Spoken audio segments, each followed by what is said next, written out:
We're live. We're very alive. I gotta turn this way. I don't fucking know. Everything's stupid right now. There we are. Alright. Let's mute this so I can see your fucking chats. Okay, here we go. Live chat. We're live. We're going live. You know what? Fucking doing it live.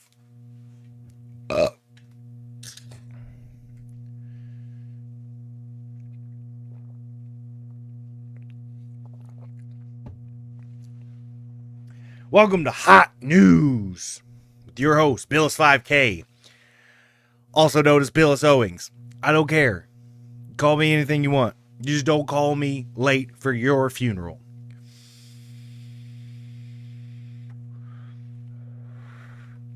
We got some hot topics today in the hot news section. First off, we're jumping right into Michigan chicken, dubbed world's oldest chicken by Guinness Books. All right. So let's take a look at this chicken. A Michigan woman's pet chicken was certified as the oldest in the world by Guinness World Records after the hen's age was confirmed to be at least 20 years old and 304 days. You can't just wait for it to be 21. Got to get it in there and get it by the day because this is an old-ass chicken. It doesn't look aged. It just looks like a chicken. So I wonder if she'll eat it, make it a 21-year-old chicken and dumplings. Have the chicken and dumplings dumping out your chicken and dumplings dumper. Guinness World Records says Peanut is the name of the chicken, a Belgian de Onkel Nanken mix belonging to Waterloo resident Marcy Darwin. Now, wouldn't someone with the last name Darwin have the world's oldest chicken? That's silly. She had her age verified by Dr. Julia Parker, so you know that's real. You know, you can have a doctorate in anything. Apparently, even chickens. The veterinarian, she was a veterinarian doctor, so she does have a doctorate in chicken health. She first saw Peanut as a full-grown adult in 2003. Wow, I was in 9th grade, so that's great. This chicken was a full adult when I was just discovering what adults do. Peanut has several grandchildren and great-grandchildren living in her coop. Wow, Grandma Chicken. Chicken Grandma. I'm sure she has outlived quite a few of her children. Especially if people get hungry and they want that fresh meat. They want the fresh chickens. Sorry, my nose is so itchy. I got new glasses.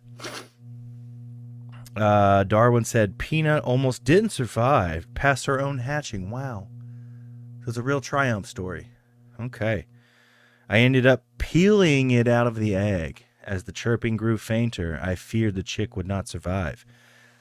A pitifully wet, wadded up mess sat in my hand. I wrapped it in a towel, carried it close to my heart as I set up a cage and mounted a heat lamp with one hand. Wow. So she saved this chicken that turned out to be the oldest fucking chicken in the world. Wow. She could have just not. She could have just been like, that's a bad egg. Throw it out. Bloody egg. Yep. But nope. She saved it. She put a gooey mess and said, you know what? If I put this under a little lamp, it's either going to be a chicken or half an omelet. So I'll take my chances. Oh, wow. She said Peanut is now a doddering old lady. But she always answers to her name and she loves to be cuddled. Cuddling chickens, you know, you can't go wrong with that. You can't go wrong with cuddling a little chicken every now and then. It's gonna be a smooch. You gotta give a chicken a smooch. All right, so let's move on to the next story. Let's see what we got here. Engineers break Guinness World Record with 289-foot paper airplane. Hot news. You're on hot news of Billis 5K. Hot news. Paper airplane news. 289 foot. March 1st. 2 days ago. What's the date? 2 days ago.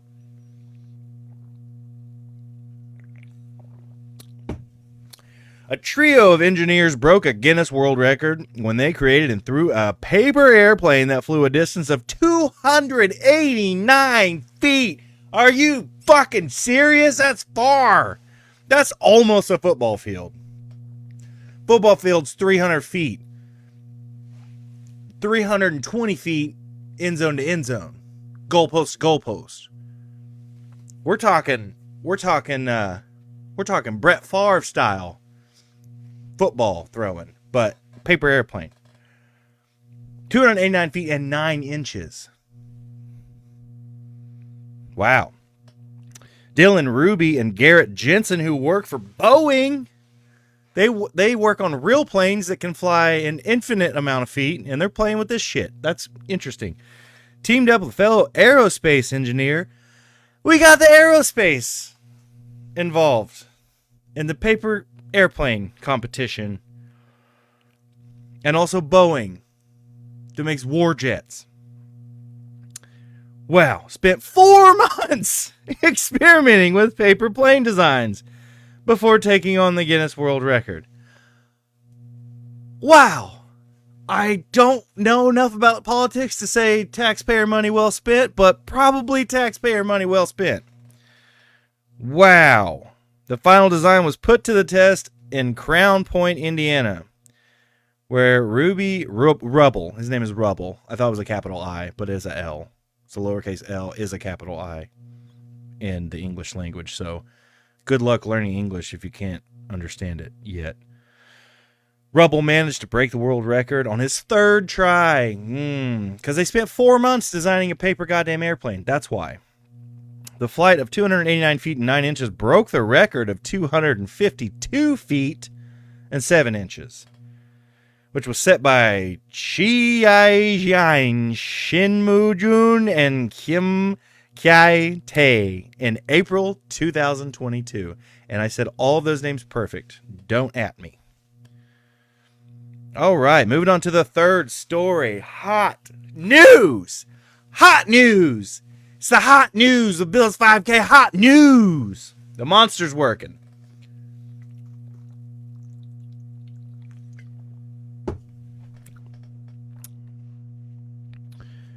Polish basketball player slam dunk world record. Breaks it. Breaks the world record. A Polish man. Wow. March 1st. 2 days ago again. This got broken and the paper airplane thing got broken on the same day. That means there is an array of staff at Guinness World Records. I want to work there. I want to just go to the dumbest ones. Like, how many bananas can I eat in a minute? I want to go hang out with that guy. Watch him eat all the bananas. That'll be great. All right. Basketball player from Poland broke a Guinness World Record in London when he jumped 10 feet 5 inches to complete a between-the-legs slam dunk. For you layman's out there, that's called a one of these. Piotr Gabrowski. Piotr Gabrowski took on the record for the highest between-the-legs slam dunk in London. The record attempt was organized by a technology company honored to promote its new Honor Magic 5 series smartphone cameras. Wow. The phone's camera's AI motion sensing technology was used to measure Gabrowski's attempt under supervision from a Guinness World Records adjudicator. I'm learning new words. Adjudicator. Adjudicator. Adjudicator. Officiator. I'm going to say that. The basketball hoop raised to 6 inches above regulation NBA height to allow Gabrowski to catch more air with his dunk. Now I have a problem with that. You It's not like he lowered it, but he made it higher. It's still not a regulation dunk. What, this fucker jumps too high? Do we have to go through the NBA and make all the hoops higher now? 10 feet 5 inches. And apparently it's 9 feet 11 inches. 9'11"? Really, basketball? We're making the hoops 9'11" now? Why not 10? It's always been 10. Why is it 9'11"? They raised this shit 6 inches for this guy to get a little bit more air to break the record. I don't like this story now. I don't like it. Oh, there's some puppies licking some lemons. Oh. Hot news! No, JJ, I have not hit the fucking gym yet. That is a noon thing, probably. I went yesterday, though. Did I? No, I didn't go yesterday. I went Wednesday. All right, on to the third story. That was the third story. On to the fourth story. Woo! Idaho man puts 2,470 cotton swabs in his beard for the world record. Hot news! Woo! This guy looks like a fucking fake Santa Claus because he's got a bunch of cotton in his right here, his beard. It's only got 69 likes on Instagram. What a news story. Hot news, ladies and gents. February 27th, an Idaho man whose facial hair earned him 12 Guinness World Records added a 13th title to his name when he fit 2,470 Q-tips in his beard. Joel Strasser of Kuna said it took about 2 hours to insert the cotton swabs into his beard in a way that they would remain in place during his visit to Las Vegas, and he believes he could have set the world record even higher if he had purchased more Q-tips. Isn't that great? That's silly. Took about 2 hours, so that was a better use of time than watching the new Avatar, apparently. All right, Strasser previously made headlines in December 2022 when he put 710 Christmas baubles into his beard for a world record title. And again in January, he broke the record for fitting pencils into his beard. This guy's got a fetish. He needs to be stopped. Hot news! I got more Guinness World Records coming up. I've got 13 so far, but I'm not done. I'm going to keep doing them until I can't think of anything else to put in my beard. I know what you need to stuff into your beard is some fucking education because you're a stupid man. Hot news. Fifth story coming up. 1, 2, 3, 4. There it is. Fifth story. I had to count it like I was moving pieces in Monopoly. Holy shit. Wisconsin woman breaks world record with, get this, 118,791 four-leaf clovers. I have never found one, and I've fucking looked a lot more than I'm very comfortable saying to the public. This lady has almost 119,000 of these motherfuckers. I've never seen one, and I've crawled through the grass. I have crawled through clover patches looking for four-leafers. That's so crazy to me. A Wisconsin woman earned a Guinness World Record when a team of volunteers tallied her collection of four-leaf clovers to over 118,000. What? Gabriella Gerdhart, a clover collector who already holds the record for the largest number of four-leaf clovers, collected in 8 hours. 887 she found in 8 hours. Honestly, collectively in my life, about 3 hours. Crawling on my belly looking for clovers. Kind of ashamed to admit that. I was very young. But there were a bunch of them in my grandpa's land. So it was something fun to do. So I probably looked insane, just like, yeah, he just goes out there and kind of crawls around on his belly. We don't know what he's doing. I was looking for four-leaf clovers. I wanted to be a billionaire at like 6. She found 887 in 8 hours. 451 brought her entire collection to the functioning... What? 451. The most 4-leaf clovers collected in 1 hour. 451. That's a good day, too. She brought her entire collection to the Fitchburg Public Library on Saturday to be counted by a team of 21 witnesses. The team counted and arrived at a total of 118,791, more than enough to break the current record of 111,060. I didn't know this was a thing. Sorry, my hair itches. It's actual hair. It's my hair.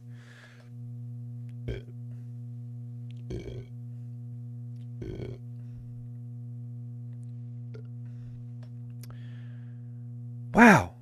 Gerhardt, who has been collecting clovers since 2010, applied in January to break the records for the largest collection of 5-leaf clovers. What the fuck? I didn't know those were a thing. 1,440. The largest collection of 6-leaf clovers is 210. Hold on. How many leaves do we get to in clovers before I'm done being blown away right now? In order to really find a clover, you have to let your mind clear. That's bullshit. It's a mindfulness exercise, so it was easy, very soothing experience. Every time you find one, I found over 100,000. Every time I find one, I still get that little magic feeling and a little boost in my serotonin.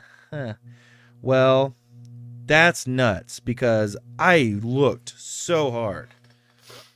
And I was on my belly, crawling through individual and like making like grid, like boom, this line, none.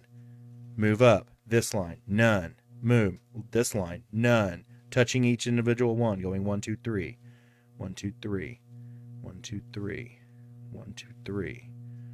Boom. 1, 2, 3. And this bitch is gonna find fucking over 100,000? I don't know, man. I didn't know there were 6-leaf clovers. I didn't know there was 5 leaves. That's nuts. And people are finding hundreds of thousands of them. All right, moving on to the next story. Hot news. Missing cat reunited with her owner after 9 years in Virginia. Isn't that sweet? I got a theory on this one. Different cat. Not the same cat. I bet you. I fucking bet you. Let's hear what the story says and see if there's any proof in this shit. Authorities in Virginia said a cat missing for 9 years was reunited with her owner after showing up on a local resident's porch. Henrico County Police said in a Facebook post that its animal protection unit dispatched an animal protection officer on Tuesday when a local resident called to report a stray cat had taken up residence on their porch and was refusing to leave. Huh. Probably because it was sitting on a porch and he probably had some food and shit out there. The officer brought the cat back to the county shelter where the feline was scanned for a microchip. Oh, it was chipped. Might be something to this story. And identified as Piper, a cat reported missing 9 years earlier. Wow. After searching for so long. Oh, wait. Is this the police? After searching for so long, the owner eventually marked her as deceased with the microchip company. However, Piper clearly had other plans. Decided to keep living. Decided to keep being a cat. 9 lives, right? Just use one of them, disappearing for 9 years. It's cool. This post included photos of Piper reuniting with her owner. The moral of the story, microchips help pets get back to their family. Make sure to microchip your pet and keep your contact info up to date. Huh. Well, I thought this was bullshit. Thought it was a different cat. You know what? I'm wrong. Unless this cat, it was like the baby of the other cat, and somehow the microchip got into the new cat, or this cat ate her old cat and the microchip stayed inside. Because you can eat a microchip, I think. I'm pretty sure you can eat a microchip. You think you can eat a microchip? Sure could. I'd rather have a chocolate chip. All right. Hot news. Moving on. All right. JFK photo. I didn't think this one was funny. I just thought that this was interesting. Unpublished JFK photo from the day of the assassination found in a thrift store CD case. I will correct myself. I was making fun of this earlier because I thought it was a cassette case. It is a CD case. All right. North Texas thrift store. A Texas man who bought a secondhand CD from a small-town thrift store made a surprising discovery inside the case, a Polaroid photo of President John F. Kennedy on the day of his assassination. George Rebeles said he was at the Souls Harbor thrift store in Ferris when he decided to buy a Bachman Turner Overdrive CD. I love a Bachman Turner Overdrive. Baby, you ain't seen nothing yet. Ow, ow. Baby, you ain't seen nothing yet. Bow, bow. Yeah, fuck yeah. K on the ones and twos back there. Hot news. Bachman Turner's Overdrive anthology on CD. All right.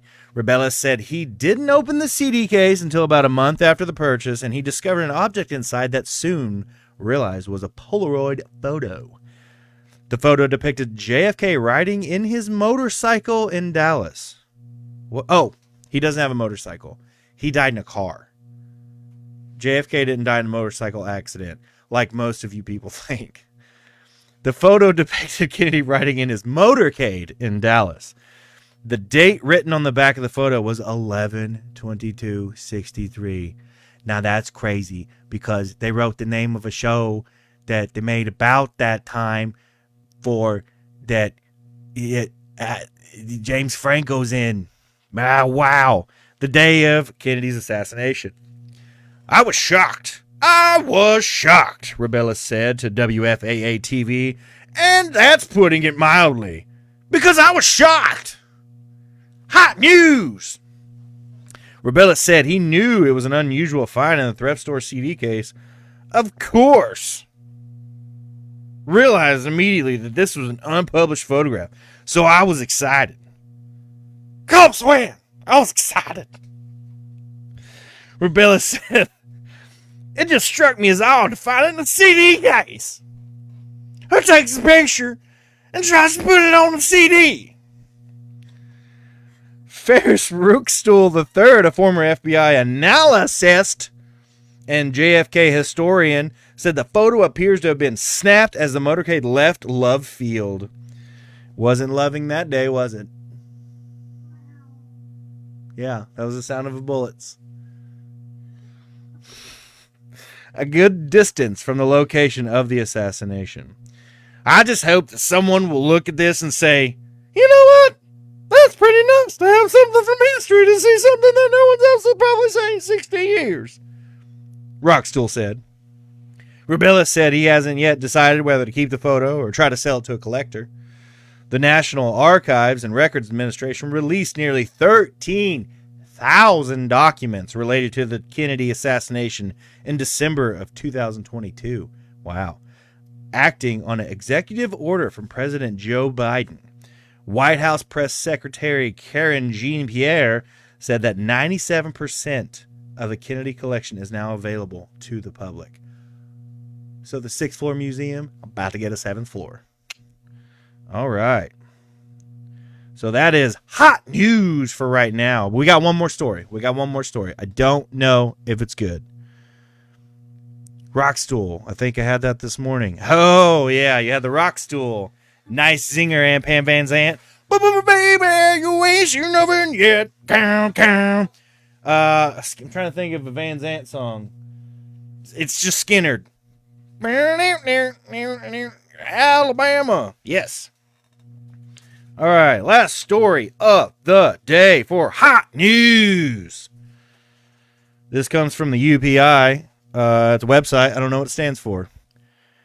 A pig that looked cold gets a ride home in an Alaska police officer's cruiser. I had to save this one because as soon as it jumped in my mind, pigs helping pigs. You got to help out your friendly foes. I bet he got a donut in the back, too. I bet he got hog-tied. How about that? All right. Police in Alaska said a wandering pig that looked cold. You know what a pig looks cold. It just looks cold. You can touch it, and it'll feel cold. And that means it's cold. That's a cold pig. The side of the road got a lift home in a patrol cruiser.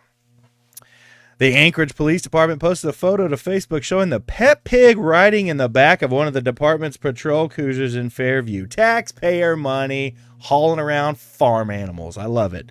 We got a call from a concerned citizen regarding a pig in Fairview standing on the side of the road. Hey, this is Betsy again. There's a pig on the side of the road. It's just standing there. It looks cold. Let me get right to that. I ain't doing shit. I'm in Alaska. I'm a police officer in Alaska. It's just ice. I'm very uneducated about Alaska. This is what do I imagine. The cold. That fucking pig looks cold, officer. I'm right on it. Starsky, get your jacket. The Facebook post reads, we're all familiar with refrigerated bacon. Hot news. We just never thought we'd respond to a call service related to that topic. Police wrote, the portly dude was quite friendly. Officers were able to identify the owners of the pig. He's named Elvis Pigsley, of course, and his pet was returned home. Now, they didn't say that the Alaskan pig farmer, if you will, was citation for $5,000 for letting his animals run free. And the danger to the society and the impact they can have on the area of Alaska getting delicious bacon spilled on it. So that pigs helping pigs. That's it. And they have a donut together, and his pig looks cold. And you know what? I was a cold pig once when I had to do that stakeout with Jerry. All right. Hot news! The monster's kicking in. We got her up to 4 viewers. And you ain't nothing but a ham bone. That's right, Aunt Pam Van Zant. We're over here at the studios of Hot News. We got ham bones, guacamole, and the real news. Stop watching every other news channel. Let's see. Let's get another story in here since we got some fresh viewers. Yeah, I can't pronounce that. All right, Minnesota officer. We're back in Copland, but this time we're in Minnesota, where it is also cold like Alaska. A Minnesota officer removes a jar from a raccoon's head. That's making the news today. That's the news today. This happened yesterday. March 2nd, a Minnesota police officer came to the rescue of a raccoon that he spotted running around with a jar on his head. Came to the rescue. How desperate are they for good police stories to make the police look decent? To where this is like, now that's a good human. You know what? Pigs are cold. They help them. Raccoons walking around blind, like jar on their head, helping them. Come on now. Hot news! Jeff Poole's in the house. Mr. Koozie himself.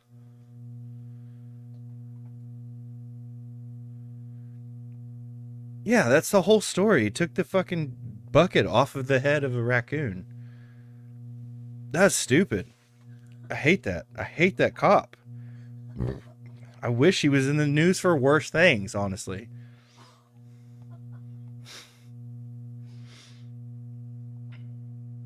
An alligator interrupts lacrosse practice at Florida high school. Yeah, don't live in Florida. People tell you every day. Let's see some Florida news, actually. Because if we go to some Google, we do some Google, and we do Florida man Let's do Florida man. Babe, the day we met. Florida man. June 28th. June 28th. June 28th, 2022. The exact day we met. All right. June 28th, 2022. Florida man. Accused of robbing victim who refused to buy him Wendy's chicken nuggets. Damn. A South Florida man is facing a host of charges after police say he robbed at gunpoint the stranger who declined to buy him chicken nuggets. The armed robbery was reported Thursday outside of a Wendy's in Miami-Dade County, WPLG reported. According to the arrest report, John Earl Taylor, 34, approached the victim as he exited his car and asked, "Will you buy me some chicken nuggets?" Aggressively. I'm guessing aggressively. "Hey, I see you getting out of your car and going into Wendy's. Will you buy me some chicken nuggets?" The victim told Taylor that he had enough money for his personal purchase and walked into the fast food chain. Yeah, that's what you say. Dude, I ain't got it. I barely got enough now. When the victim exited the Wendy's, Taylor again approached the man, this time with a semi-automatic gun, and extended the magazine. Because you know what he did? He probably fucking paid with cash, and the guy watched him get change. Don't do that. Don't do that. Spend all of that. If you do have that only $10, spend all of it, and come back out with a few, like a tiny handful of change, and then go, this is my change. I'm sorry. You're getting a pistol in your ribs because you broke a 50. You fucking liar. When the victim exited the Wendy's, he approached him, this time with a gun and an extended magazine, because he needs all them bullets. Taylor allegedly demanded both the victim's gold chain and his car keys before fleeing the scene, according to the radio station. Wow, this is a radio station that reported this. They don't even have TV in Florida. Shit's getting rough down there. A burglary detective spotted the victim's car in a parking space just before 10:15 a.m. on Friday, but Taylor entered the vehicle and fled the location as the officers arrived. Taylor was taken into custody after crashing the vehicle and is facing charges of armed robbery, carjacking, driving with a suspended license, fleeing and eluding police. Now, if I'm this guy's lawyer, can we drop the driving with suspended license? You've got armed robbery. You've got a carjacking. You can't carjack and then just say, "That's mine now. I'm just going to leave it here too. I can't drive it. My license is bad. Can I get bang, bang, bang, bang, pew, pew. Get back. This is my car now. Because I got this. As long as I got this, it's my car. Get. You walk home and eat that Frosty, you son of a bitch. Could have got me one. I know they're only $1. I wanted them nice spicy nuggets. They got the 4 for $4. We could have shared them and been best friends. But now I get your car, and and I can't drive because I don't want to get in more trouble. So yeah, let's drop that. And eluding police, like, we're all guilty of that. I elude the police every day. I see one, I go, nope.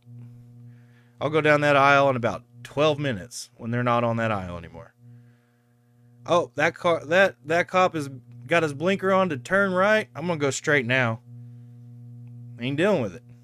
I don't want my tire to be wobbly or something weird, or a light that doesn't exist go out, and then I get pulled over.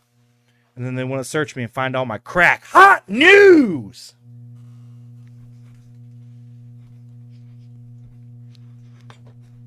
Thank you for tuning in for this episode of Hot News. We do the freshest, hardest 35 minutes of news every single time I want to. I'm hoping will be a lot more because this has been fun. So if you've enjoyed this, give it a share, give it a like, give it a, I don't know, I would say subscribe, but this is Facebook. And also fuck Facebook. Flag me for that shit. I don't care. Mark Zuckerberg. You can suck my bird every day. trying to tell me got a copyright strike on We Eat Out Oklahoma for someone saying that we were using material when we weren't supposed to. Fuck you. We used that shit. We made everything in that show. And we used uncopywritten music for everything, which a lot of the songs were boring. And we did that on purpose because everybody likes to bitch about their music getting stolen. And whatever.